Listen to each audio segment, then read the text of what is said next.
Oh, for heaven's sake. Closer. Don't get your heads closer together so you can see both of you. We're on love seats now. Let's see. There you go. There you go. Aren't they adorable? Look at them in their red. Oh my gosh, with our red shirts. Well, I'm excited that all of you all are joining me for the first Hangout after show, and I'd like to just kind of, this is totally, there's no format. I just want people to be able to see us for a change and continue a little bit about the dialogue that, I don't know if any of you got to listen to some of the spiritual protection things that I was talking about. I got to listen to about half of it. Uh-huh. The link I had seen originally, like from 3 hours ago, it would take me to where it's going to finally be hosted, but not to the live. But I did figure it out, and I got to listen to half of it. Oh, yeah, cool. We did. We only got half of it.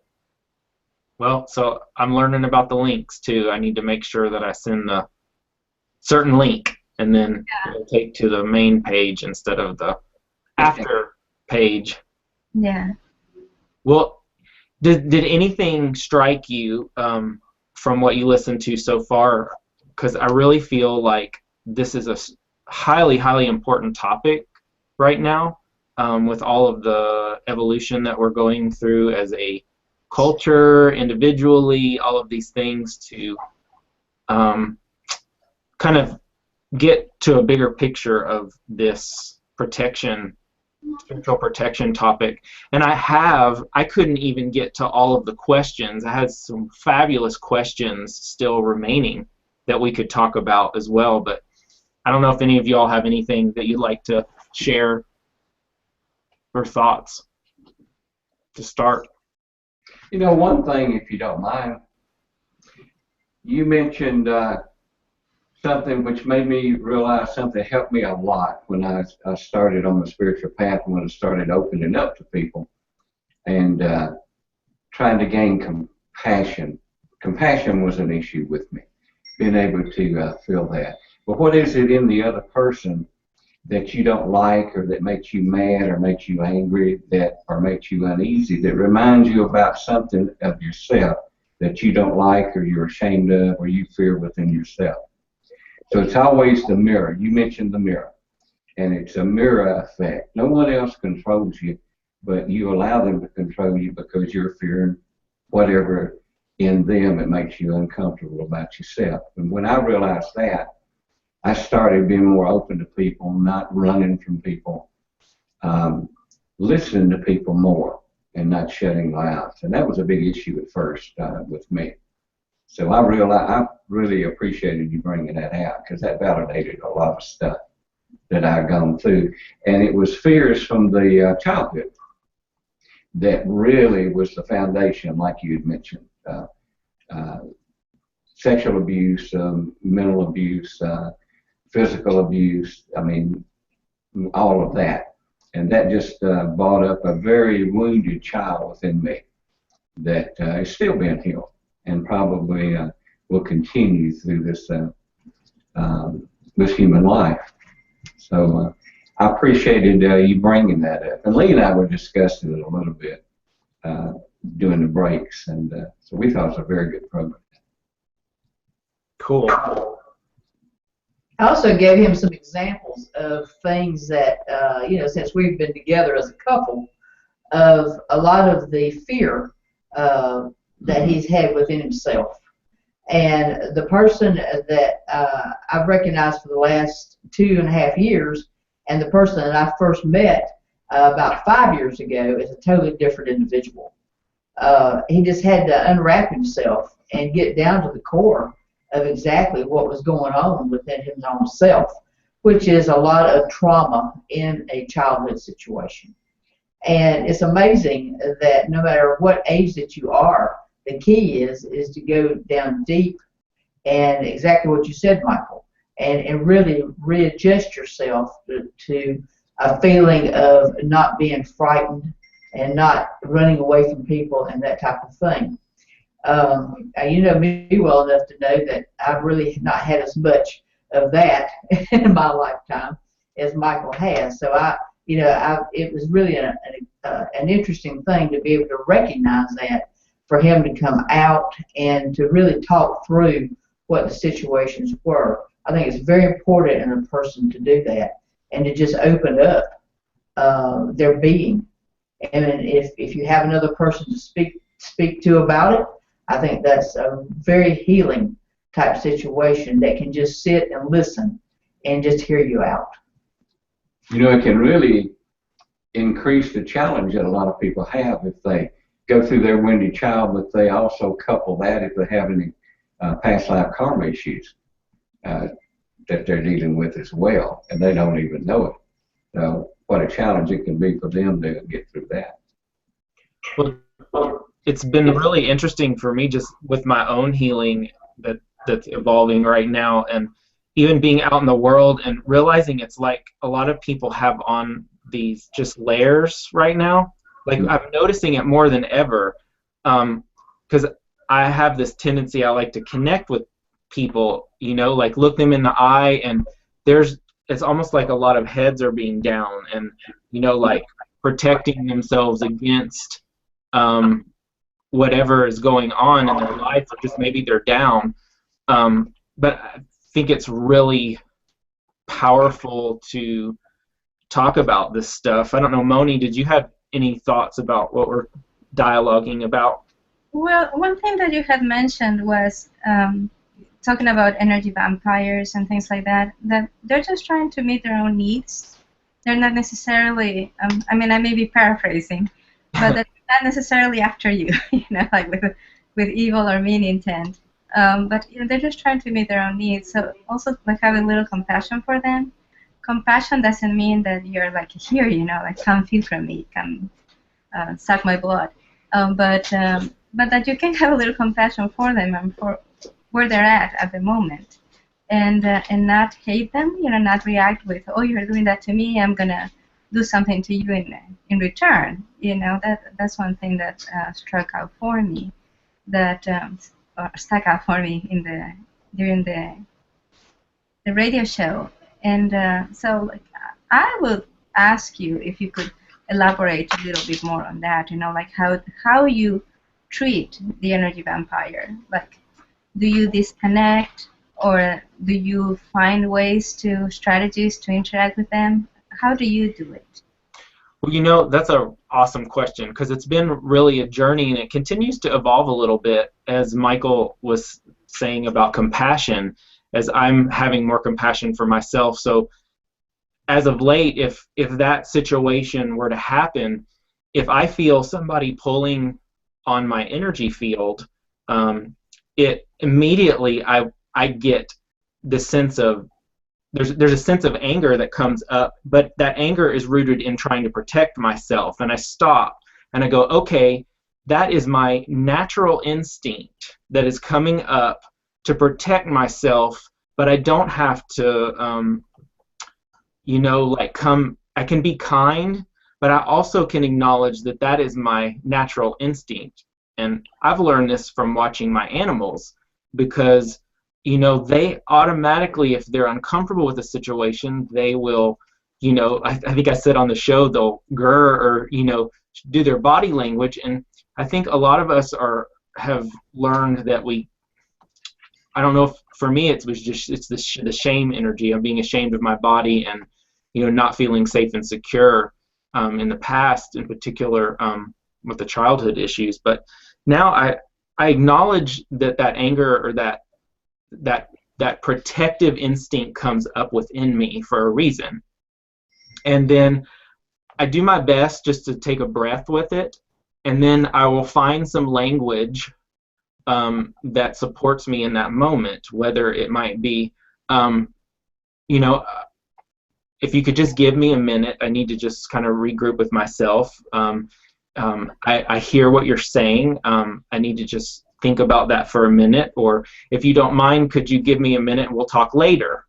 Or if the situation is dire, and I have a close or a repertoire with that person, I will be completely upfront and honest with my feelings, and I will say, this situation is making me feel X, Y, or Z. I'm feeling overwhelmed.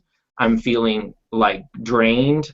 Could we talk about this a little bit? And I will engage in that sort of way. My goal is to do my best to be as honest and real with everyone that I come up against, but then sometimes out of compassion I realize that not everyone's ready to hear your feelings or my feelings about the way that I'm going about that. So I've found that in that case that I just need to kind of back off and be okay with where they are, which is a healing in itself for me, learning that everyone really is on their own little place and I don't have to fix them. So a lot of these are things that go through my mind and heart when I'm in that situation. This year has been very interesting to me, Michael, and I agree with what you're saying, because I've had the same situations myself. That, with going into a new home, going into a new center, going into a lot of the busyness that has been going on, I've had to departmentize to whereas I'd have 20 things that I needed to do that day. And this energy is absolutely not working in that type of field for me. And I could, the energy last year was a totally different energy for me. This year has just been, wow, you got to just sit on it for a while and you have to go through it and then you have to go react. And boy, has that been a lesson, because you know as well as I do that I can be a real rabbit as far as going from one topic to another. But this year I've just had to slow it down. I've just, and I'll say, okay, I got 20 things on the agenda today, but I'm going to pick 3 out of the 20 that I need to be doing today, to whereas it can be completed correctly and also be in a time frame where my body can actually handle that without exhausting myself. Because also this year with the energy, you've seen a lot of the people that's just tired. And they're just tired. They're trying to do way too much from what they have done before, and they're just sitting and they don't understand what is going on with this energy. So we have a lot of those things that we've been talking about with our clients. But it is very important to recognize your own self, to see what's good for you now, and take care of yourself first. And that has really been a switch for me. I'd second that with nurturing. That's been really important this year more than ever in my life. Yes. It's just nurturing. It's not, and I can just be sitting there on the sofa watching TV and I just zone totally out. I mean, that's not even a thing that the TV will be on, and I might miss 30 minutes of staring at it, but I'm not in that place. I'm in a more of a meditative type state, which is rest for me. So it's been an interesting year, and it's been a wonderful year. It's just slowing down. The key is to slow it down and to recognize what you need as an individual person, not what everybody else is trying to pull every string on you to pull you different directions and to get you off the path. That's a challenge for a lot of practitioners too that are on a spiritual path. They feel that they have to do as much as they can or be working every day or doing this and that, and they overburden themselves. They don't get the rest. So that in itself is a lesson to learn, that you need to back off and take care of yourself. You're half of the spiritual human being, and you've got to nurture that human being as well. Or the human being may not be a vessel that the spirit part can operate in as it should. So that was a big lesson for me, to realize that I needed to slow down and back off and take time for myself. Just and have fun. Have fun. Yeah. And I felt guilty for a while until it finally sunk in that, hey, I'm half of that relationship, so I've got to take care of both of them. Well, take care of one of them. The higher self takes care of the other. Beautiful. Well, go ahead, Moni.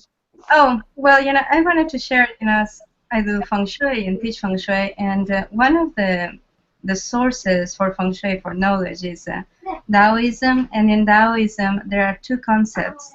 that are used in feng shui and they're used in alchemy, which have to do with how much work to do. Because a lot of light workers and healers, they exhaust themselves completely, and they're their own energy vampires. You know, it's not so much people taking from them, but they just give so much that there's nothing left. And the one concept that I wanted to share with everyone is do your work only. Do only what you came to do. You know, what's your responsibility. Because sometimes we feel like we need to fix this problem, fix that problem. We have to donate to this cause or to this other cause. You know, you can end up donating your whole income, right? But that's the symbolic way to talk also about your energy. You put your energy here, your energy there. So identify what it is, the work that you came to do, and focus on that. That's the one concept. The other concept is do today's work only. So don't try to do the whole week's worth or the whole month's worth of work. You know, just do what you can do today. Because and there's actually in the Taoist text there's a mention to you should never drain yourself even to fulfill your contract with heaven. That's not the way heaven wants it. You know, heaven does not want you to kill yourself in order to fulfill what you came to do in this lifetime. You know, your life mission. So, and I think that that's important because I hear a lot of, you know, a lot of my clients, a good percentage has been healers and light workers. And that's the one thing that I see, that they keep giving without taking time to refill their well, and also doing things that they shouldn't be doing. Because when you do something for somebody else that they should be doing, you're hurting two life missions. You're hurting your life mission because you're not getting the things done that you need to do. And at the same time, you're preventing that person from doing the things that they need to do. Thanks so much. I love that. What do y'all think about, in kind of continuing that, I have a couple of questions here that we could throw out. I would love to be able to talk about all these questions. Let's see here. Where shall we start? We did that one, so I'm going to move on to. Let's finish up this one. Did you all have any thoughts about this topic? I find people with anger issues and control issues are probably some of the hardest to deal with on this particular email. Any thoughts about that? One point came to mind. Excuse me. One point came to mind when you mentioned that, is that I see very seemingly powerful people that are controllers, control freaks, and in most cases it turns out that if you look very deeply within them and get to know them a little better, they have the lowest self-esteem there is, and that being a control freak is the only way they can keep their attention or their mind off of that low self-esteem within them. It's a mask for it, and it's a tool for them to having to deal with it. And I thought that is probably very well said when you said that, because they are the ones that'll fight you and the ones that'll always misdirect you away from dealing with them or anything to do with them.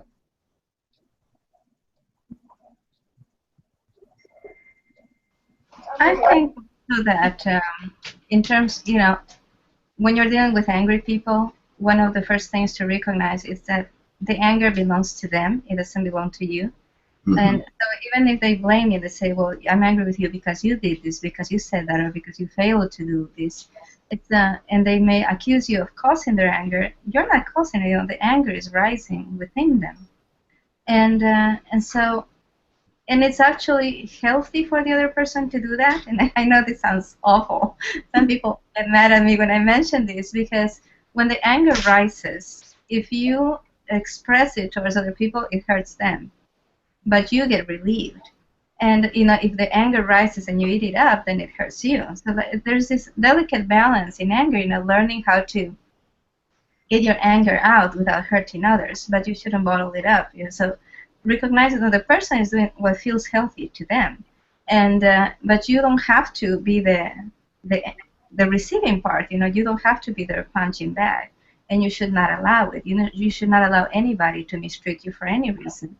And so you should be able to step away, and you should be able to, if if it comes to that, to stop relationships if the person feels that they have the right to throw their anger at you. But I think all people should look for sort of healthy outlets for their anger, because and it's also it's like it multiplies itself, because somebody comes to you with their anger, and your first instinct, if you are healthy, your first instinct is to respond in kind. And that's where people get mad at me, because I am so illuminated, I'm so enlightened, I don't get angry anymore. If you are healthy, that's going to be the response, because it's a defensive response. We're hardwired to do that. And so if that's not happening, if people come to you with anger and you don't have a reaction, then there means something up with you. You may be suppressing your emotions.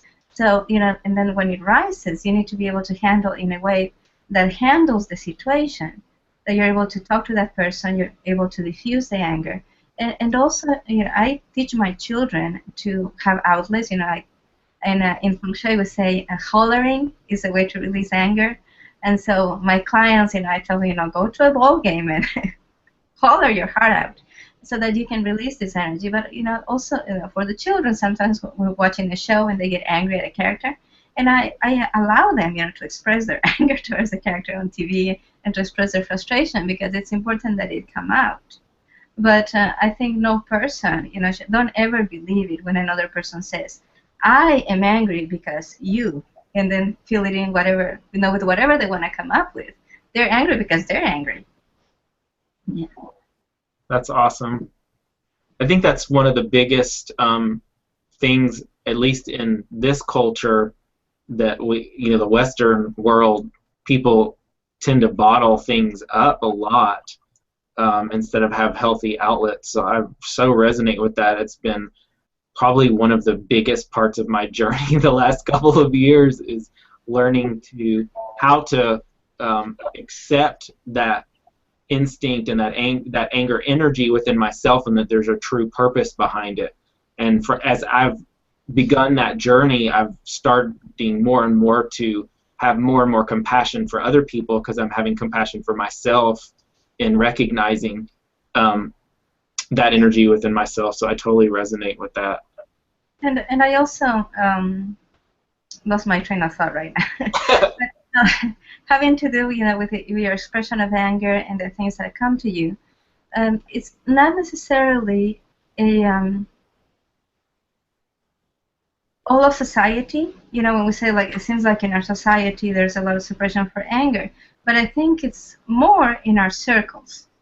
The people that you all know, if they're light workers, if they're healers, if they're in any kind of service industry, and especially, as it was mentioned before, issues with childhood, with mistreatment and abusive caretakers. And what happens is you don't want to be like the people who mistreated you, and so you want to avoid this. If you had a parent or a teacher that tended to have a certain negative reaction towards you, whenever you feel in the same circumstance, you want to do what they do. And so because we don't want to become the bad person, we suppress these things in ourselves. But what happens is that we end up hurting ourselves, and many times it happens in the body.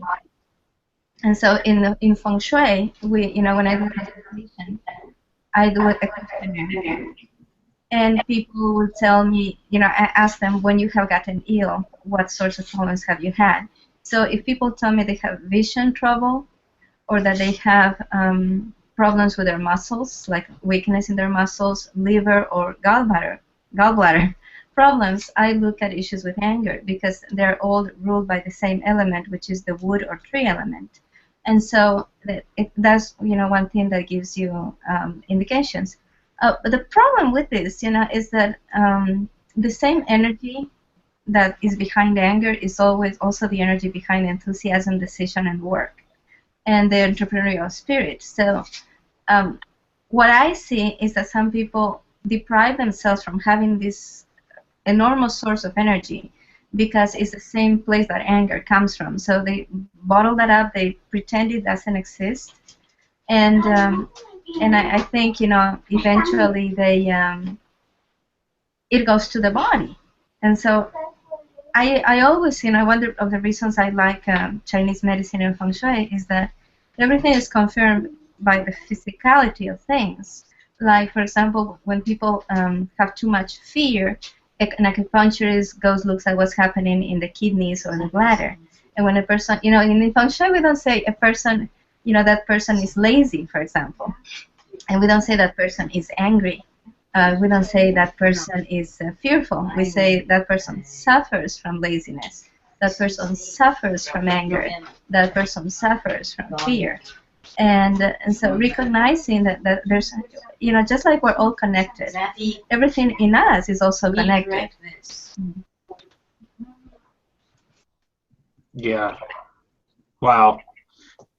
What this to me it really gets all back to love and the connection, like you were saying. Really, we're all connected at the core of all of this, and so having compassion and really being open to experience this, what I call the full spectrum of life. All of these energies. They're not bad. Sometimes though, and I really resonate with what you said about Moni, of maybe more they're in our circles than maybe being a culture too, because I do believe within my own self that I surround myself with people that are safe within my belief systems, so I totally would agree with that and resonate. Lee and Michael, did you have anything you wanted to throw in on that? Well, I take a little different approach, and I agree with everything that I've listened to about this. But my main thing that I take from this is that when we talk about the family and children and that type of thing, whenever they're having their own issues, it's time for them to handle their own issues. I don't get involved in it anymore. They'll ask my opinion about something, and if it's in a kind way of the way that they're mentioning it, then I will come back if I have something to say in a kind way, because I do believe that kindness is where today's world is, and that's all that I want to be, is kindness in my heart. But if it gets overwhelming to where it's not working, then I distance myself, because it is time to do that, because it's time for them to learn their own journey. And a lot of people out there are needing to know their journey. I've been doing this kind of work for a long time, and I still see people that still sitting in the same place that they were, 10, 15 years ago. And this energy is to me the year to change, the year to get yourself centered, and the year to find kindness. We need more kindness in this world. And the way to really get to that point is to do your meditation and do whatever works for you. I actually had not been doing meditation for quite a while, because at times, you get off of it and then you kind of go back to it a lot of times. In this past 2 weeks, I've been back into it. I feel much calmer. I feel much more centered. And I think it's a working process for your whole life of whatever makes you happy. A person should not be in any type of state of mind except happiness. And if you are not happy, then you need to find out what that course is that you can get more centered and to be there. Cool. From what everyone said, seems we're really moving from this I to we program, like we're from being kind of more self-isolation to we, where we can more operate as a community and let our communities kind of grow and evolve and bring love into this experience more and more. So I have another question here that I would like to throw out there. Let's see. This one's totally different, and I'm really excited because you all have such a vast range of experiences. This one's from Patricia, and she asks, when you're going to clear a home, what protection should you call in around you? I'm going to let Lee tackle that one because Lee does a lot of house and property cleaning. Well, first of all, I call in the angels to be, you know, in and surround me with the lights, which that's the perfect thing to do. But I also call in for the actual spirits that's in the home, because a lot of people have the thoughts that it's always dark, they're always gray, or they're always, you know, that type of thing when you clear in a home, and a lot of times that's not the case at all. When you get in there, it could be somebody that's just visiting that's been over on the other side. It could be that they're there for certain reasons. And so, first of all, I analyze pretty much what I'm feeling when I go into the actual front door of the home, or even when I'm even sitting in the car looking at the home, because you can actually go in and contact whatever that feeling is.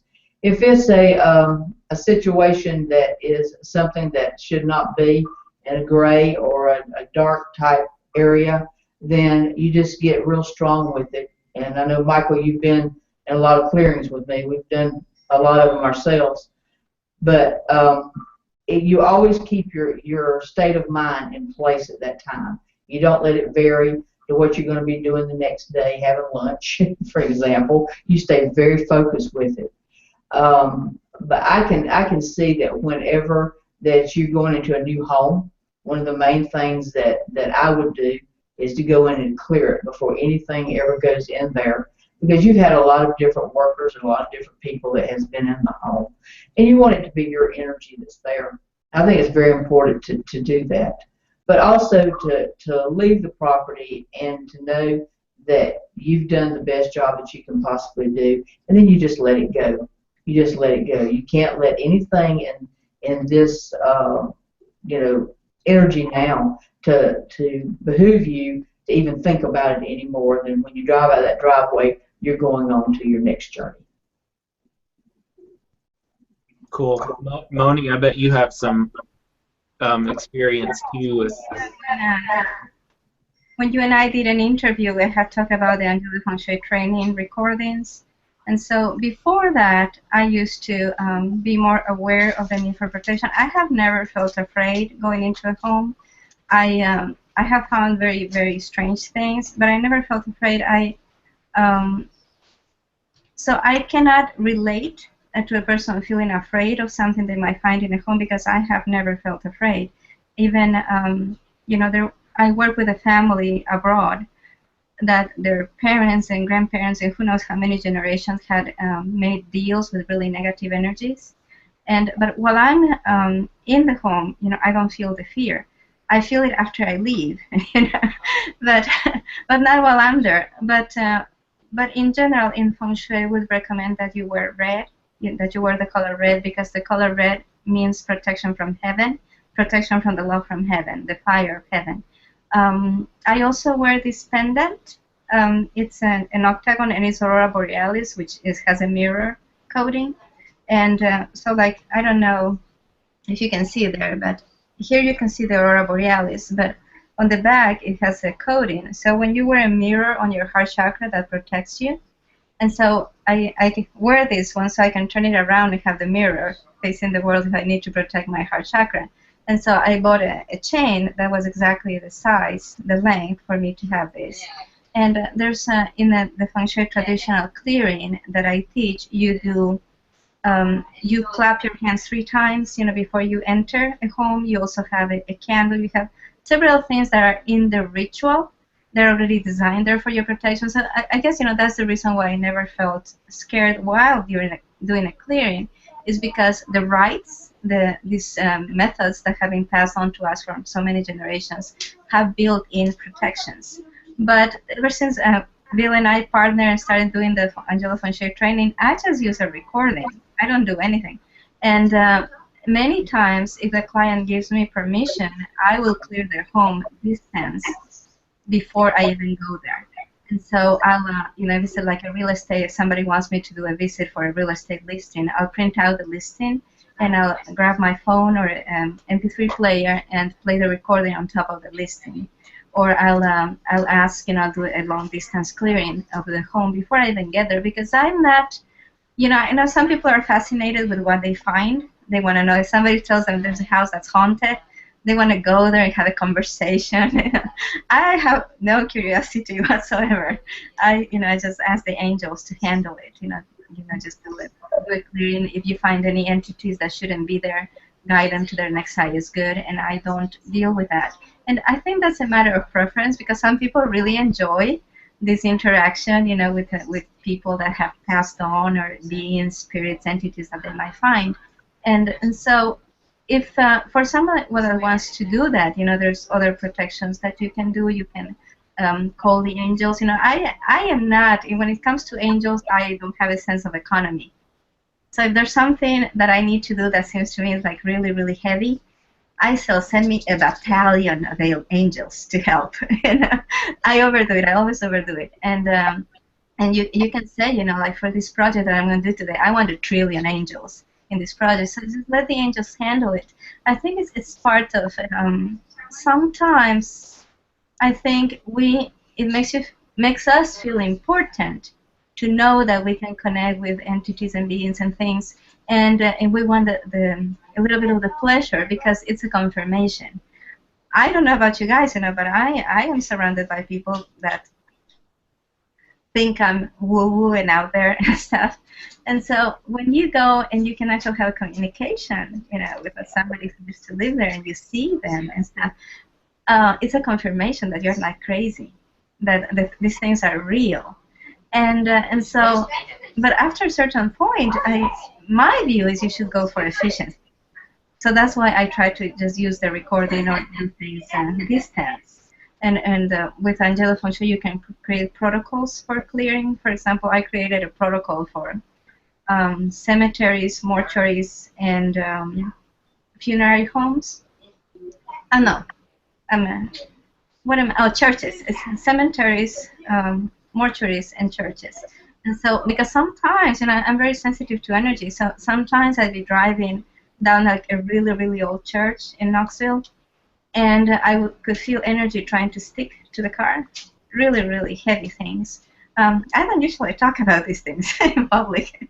And it was very, very uncomfortable. And so I created a protocol using the angelic feng shui frequencies, and I said, whenever you go by a church or a cemetery or a mortuary, I want a battalion of angels to come and address any beings that are not in bodies, any entities, and keep offering.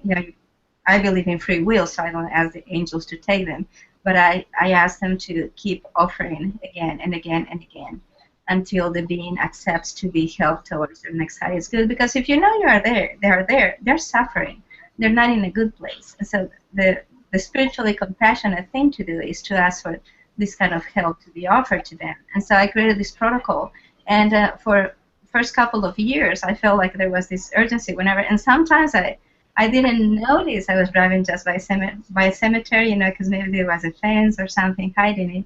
But then, whenever I felt these weird energies, I would confirm. And so I call it Angelic Feng Shui CMC. So I just say, angels, run Angelic Feng Shui CMC in this church. And it's when you use the Angelic Feng Shui, you have to ask for permission for a clearing.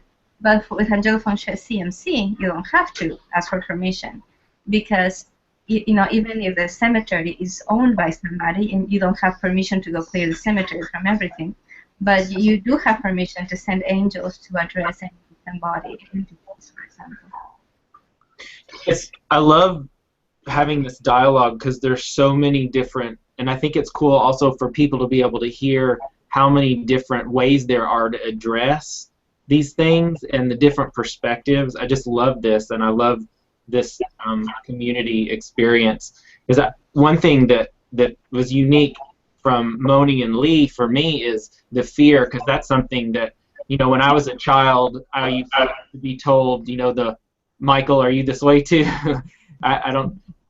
I used to, my brother used to say, there's a boogeyman in the closet. So I was always afraid of what was, be on the other side. So doing and working with Lee was very mentoring for me to work through those fears. And we would utilize the angels and surrounding myself with light. But something happened after doing that over and over and over, doing a lot of clearings, where I began to realize that there's nothing really to be afraid of. And that really started to integrate. And when that integrated, something within me, it just would take over me. And I heard Moni and Lee both kind of say that when something, or when you're not afraid anymore, that energy, you allow that strength that bubbles up, I think, from the creator within, that source within us, and it just, you have all that you need in that moment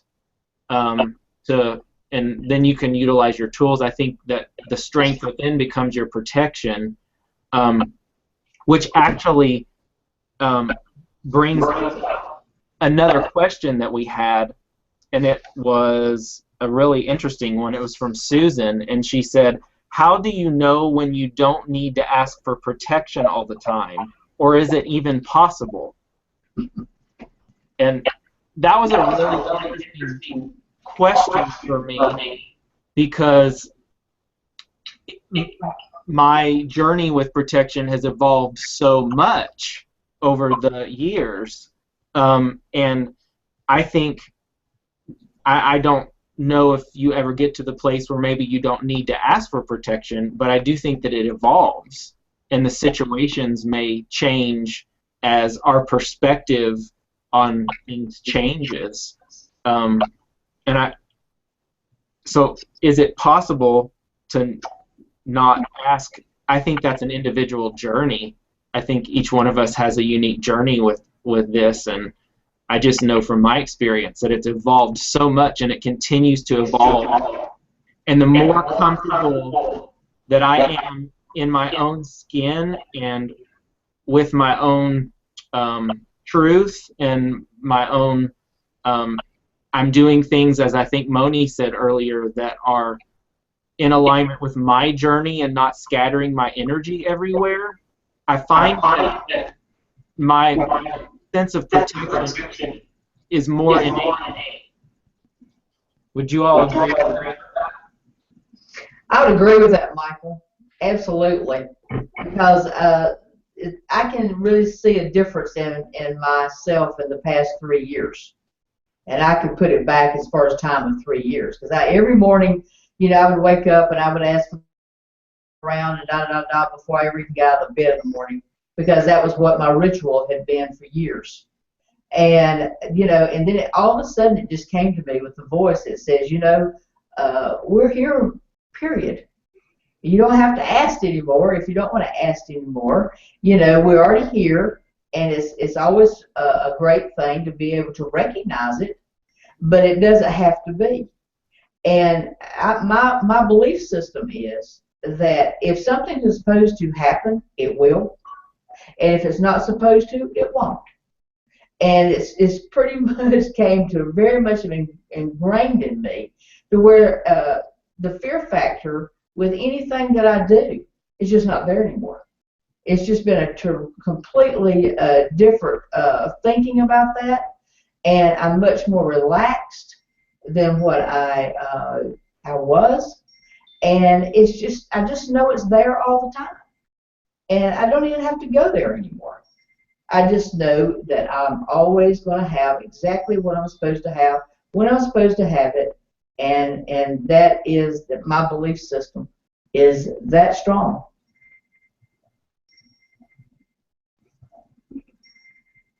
Moni, any thoughts on that? I'm beautiful what you just said, to reach a point where you feel like you have to ask anymore. In my time, because I feel I'm afraid that so we pray, we pray at night, And we pray every time in the morning. The first time we get in the car, we pray for safety, we pray for blessings. And because I want it to be part of the routine, and I don't want them to forget. And sometimes, one time one of my children asked, if we forget to pray, are we in danger? We're in the car. And I said, well, let's say the prayer. And they said, if we forget to pray, are we in danger? Do you think that's something that will happen to us? And I said, no, I think God is always protecting you, and our angels are always with us. But I think we need the reminder, because sometimes, I think bad things happen when we forget. God, the angels never stop blessing and protecting us. It's when we forget and we allow things in that we shouldn't allow in. And so I try to make that, remind also the kids that we pray to remind ourselves, because God doesn't need a reminder. That's a good way to put it, because I think that's where I fall. And by the way, all three of us, I'm sure, will offer to help you clear your house of the infestation of those little energies that we hear. What are you talking about? The kids, I was joking with them. There's a little bit of feedback. Yeah, we hear the kids in the background. I was going to mention it earlier, and then I thought, no, it's just perfect. It's perfect. It's perfect. Yeah. We'll resolve it. Maybe some of us need to be muted when the other one is speaking or something. But I thought it was perfect for this. Oh, we were loving it. We didn't care. I thought it was funny. Now I was talking with Lee earlier about protection. I used to pray all the time. If I was going to walk into a room, I'd pray. That's how fearful I was at one time. And the human part of the spiritual human being is where the prayer is needed anyway, which is what you were saying. And every now and then, if I'm going into something and I'm maybe a little weak that day, or if something's happened and I've lost hope, or lost control, or lost hold of that spiritual self, then I'll say a special prayer. But usually every now and then when I'm talking to my guide, I'll thank my guide for always helping me, protecting me, and loving me, and I'll just simply say, I thank all the ascended masters, all the archangels and angels, and all other spirits and energies from God's light kingdom that love and protect me. But other than that, I don't protect myself openly all the time like I used to. And the more I spiritually grow, the more I realize I don't need to, and that I'm always protected. And every now and then, like you said, I'll lose track of that thought, and I'll say a special prayer, realizing that I had to do it because my sense of protection slipped just a little bit. And I thought that was well said, what you said. Yeah, I really resonate with all of y'all so much. I also, to me, life is becoming, as I grow, more of like a living prayer. But I also really recognize too, as Moni was saying, like the importance of, like, gosh, especially when you have younger children, of helping to teach them and show them how to utilize the tools from an early age. What an amazing thing. And for me, prayer comes into play kind of, I think, like what you said, Michael, when I feel, certain days, if I'm not feeling at my best intentions about a situation, I find that prayers are very purifying and that like a solid foundation for my day or for a situation or life in general. So prayers are really important to me, and I'm a real advocate that prayers are all the senses. They're visual. They can be visual. You can visualize a prayer. You can say it, you can think it, you can feel a prayer. I think prayers become living on some levels. Does anyone? Oh, that was perfect. Whoever did some muting thing, it took all that echo out. Cool. So to me, I love the concept of prayer as a way to, to continue to create a foundation that we can build upon, like a daily solid foundation. We have another question that, let's see, which one of these? There might be even two. Oh, yeah. So this one may be kind of similar to the other one. It says, nope. It says, this pertains to protection and is a personal experience I faced a while back. It's from Tammy. And it says, what happens or what do you do when you have yourself and others in your home surrounded with white and gold light? Even our home was enveloped in divine light, but we were still being psychically attacked even in our dreams. The same entity would come into mine and the child's sleep and attack us in our dreams. How do you get protection, especially for children, in cases like this? Thank you, and I hope this information helps. And then it also says, I forgot to mention that all these things with the entities had happened several months after having my house professionally cleared. I want to speak to a couple of things in this from my own experience, and if there's something within myself that's not handled yet, I feel like that those type of psychic experiences are coming in to help actually point in to a weak part of ourselves that we haven't found yet or discovered. And children are so sensitive to this stuff. For me, when I read this, I'm really drawn to that this person is actually someone close to, Tammy, that it's really an opportunity for her to let go of some cords that she has around this situation and stepping into her own power, kind of some of the things that we've been talking about. But if light doesn't work, then there's a reason why. And I have an experience from a while back that I like to, it's kind of a paranormal experience, but it shed a lot of light to me on this. And I, as a medium, sometimes we'll do circle groups where we connect with the angels. We get in a group and we call in the angels and share messages or share messages of deceased loved ones from each other. And I had done this for quite some time, and actually Lee and myself, Lee Braswell, that's on the show here, we had done this for years, and this was actually the first time I had done it with a different group.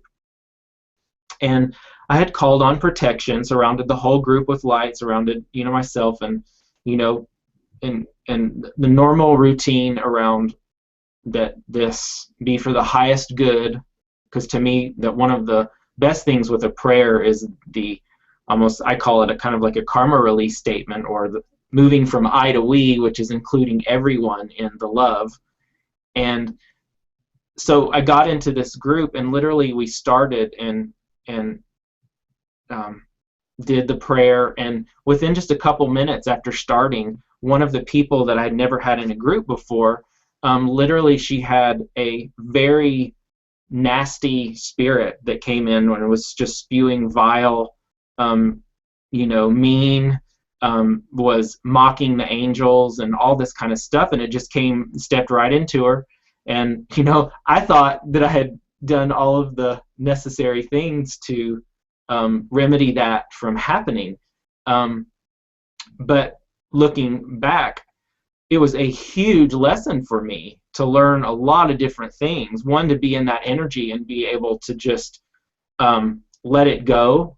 I didn't have to argue with it. I could just let it finish its course and then be done, because nothing else would work. As soon as we just didn't pay attention to it and just let it kind of have a mirror to itself, so to speak, it backed away and went away.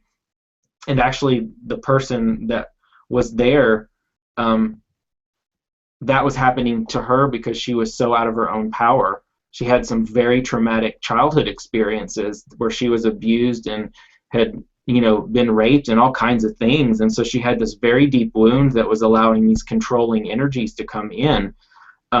So to that, I say to anyone where you're experiencing this, there's a reason.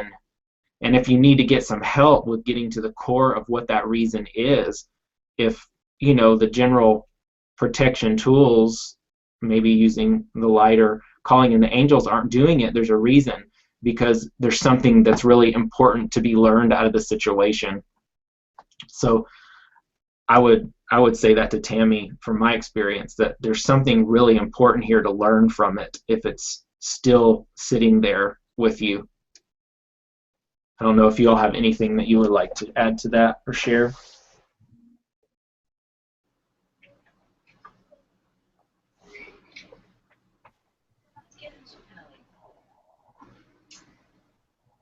I think, Michael, or if you all are talking, the mute's on. Oh. There you go. That's right. Okay, we're back. I would say that, with Tammy, because I know Tammy as well, myself, and, sometimes that you can just keep that going on in your head on a constant basis, that something's coming in or something is not working, or every time that you make a certain step and it's not the same way that it was yesterday, that something is there, and a lot of times that's not what it is at all. It's the own fear within yourself. And also, whenever, particularly when you have children involved in that situation, it automatically just goes down to them as well. Particularly if you have a child that's a very intuitive child and picks up on the energy of your energy. You have to be very careful with that to make sure that it's not tainted to whereby that you can pass it on to another person, especially someone that's very young. And the positivity of just knowing that, you are protected and everything is well, and what's going on this moment, there's lessons about it, and that you can come back out of your spiritual path and your spiritual soul and your spiritual mind. That makes a whole lot of difference. Because I know that when you're off balance and you've been having to move to another home, you're having to do being with other people you haven't been with for quite a long time, that can take your shield down and your momentum down. And it's very important to always remember that there is a protection there, and to not draw it back in. When you release it, totally release it and not bring it back to you. As far as fear, fear will absolutely take you down every time, and you just need to work on that on a constant basis to be the best that you can be. For some people too, there's a secondary benefit to keeping a spirit or an energy within them. And it may be protection for them. It may be the companionship that they feel from the spirit that they do not get from the humans. And you may not get the truth from that person in times when you thought you were honestly trying to rid them of that spirit or clear them of it. They were not doing it at all. They were actually protecting and retaining the spirit. So I've seen that a lot as well. I agree with the idea of secondary benefit. And I also believe that, from my experience, whenever I have worked with the people who had these types of situations that were resistant to clearing, it was usually a fascination that the person felt towards this entity or this being. And it can be very hidden, it can be very unconscious.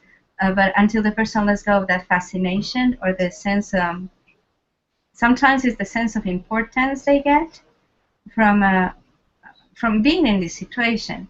And I also had the sense, I agree with Michael about it's being the mother, it's or yeah, like I had the sense that it's the mother that's allowing it in, and the child is just like uh, it's like a byproduct of that.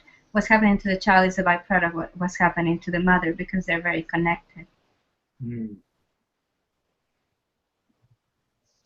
Yeah, it's a huge, huge thing to really get to the core of that.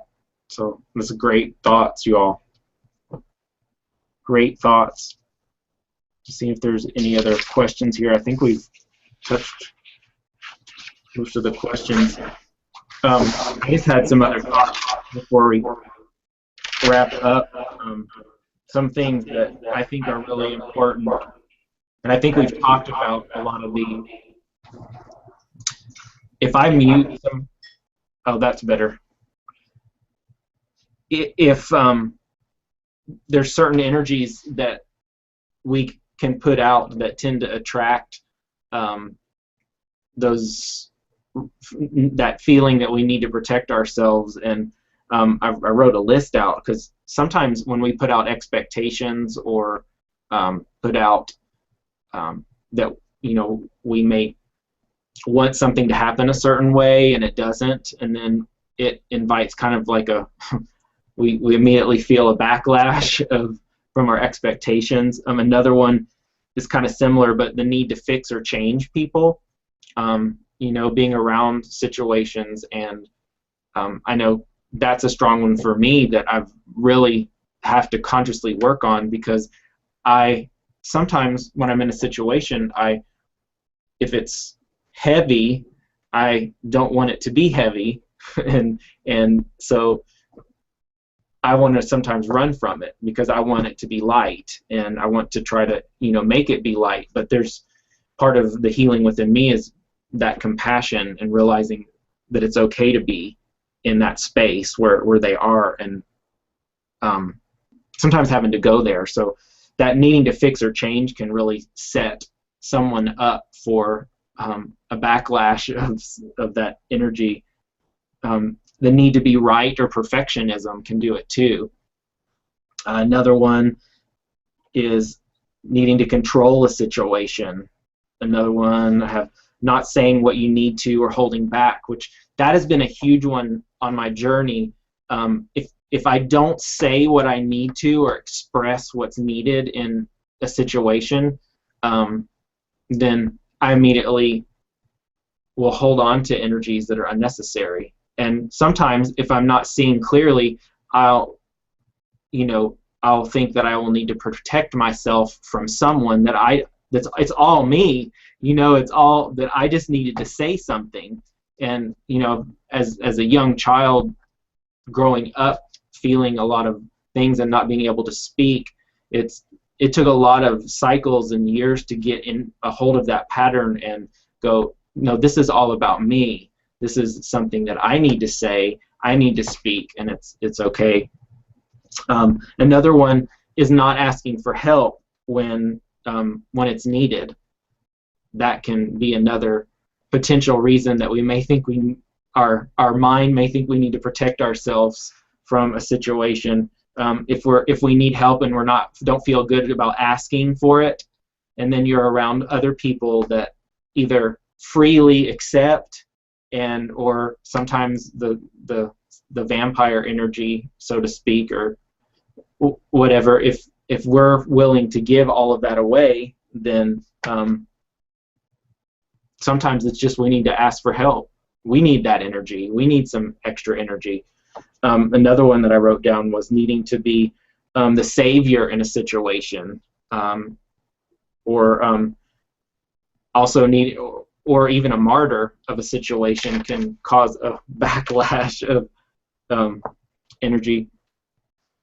And then not being honest with ourselves when we're in a situation, and feeling helpless. I think those are all parts of the wounded self that, as each one of us goes deeper, if you have any of those patterns, that it will assist on this journey to feeling less and less like you need to be protected from something, and more like you can include yourself in it and be okay with the process.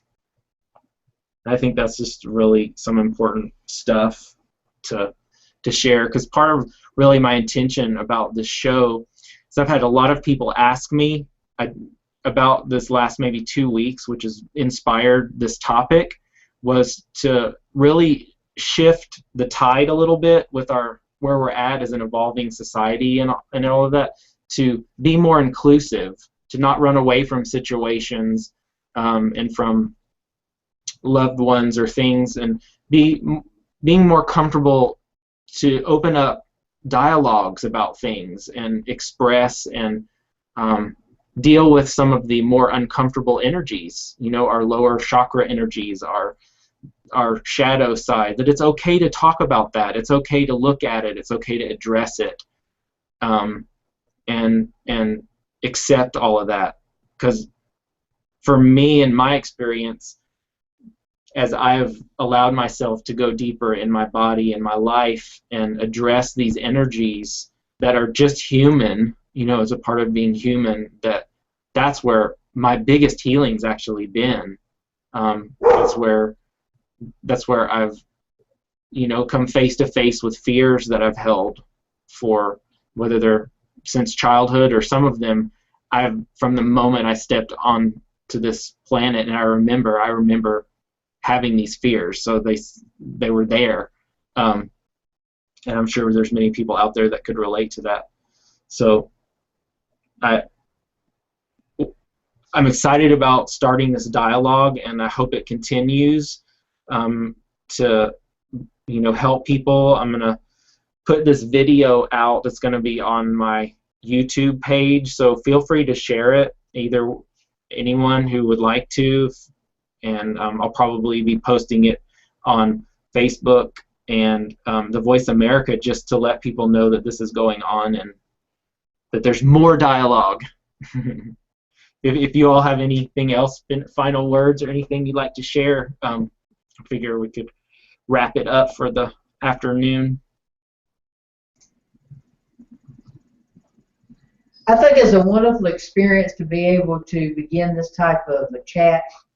I was very excited whenever I knew that this is what was going to be going on, and I think that this is really a way that we can express ourselves, send it out over the airways, as far as increasing the energy in the universe, as far as people listening, and even with what we're doing here, regardless of the numbers of people that it's going to be listening to us, or we're going to attract, or whatever, it's still the energy of we're doing it, and it goes all over the world, within our own hearts and our souls. And we just know we've been practitioners for a long time, and that is what our goal has always been since we came into this life, and it will be that the day that we go under. So I'm just very excited about this. I feel like that some of the messages that I got this morning from the heavens after we talked yesterday has been nothing but just go for it, and love yourselves, and be kind, and just enjoy our lives. And in the meantime, we are searching our souls to be able to touch out to other people and do what our hopes and our dreams have always been since we came into this lifetime. And I thank you, Michael. Thank you all for being a part of it today.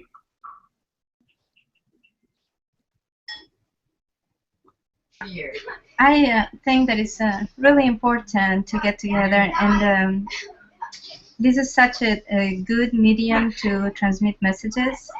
And I think there's some things that come out from the interaction, like this recording today. It would not have happened without the questions that you read here, and without the interaction between the four of us.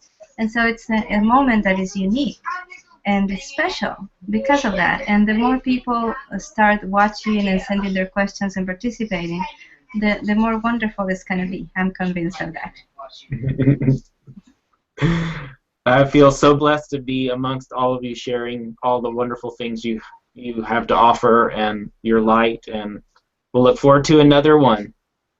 Yes. Thank you so much. Have a great rest of your day and week. Lots of love. Lots of love, and so it is. Have a blessed one. Goodbye. Bye.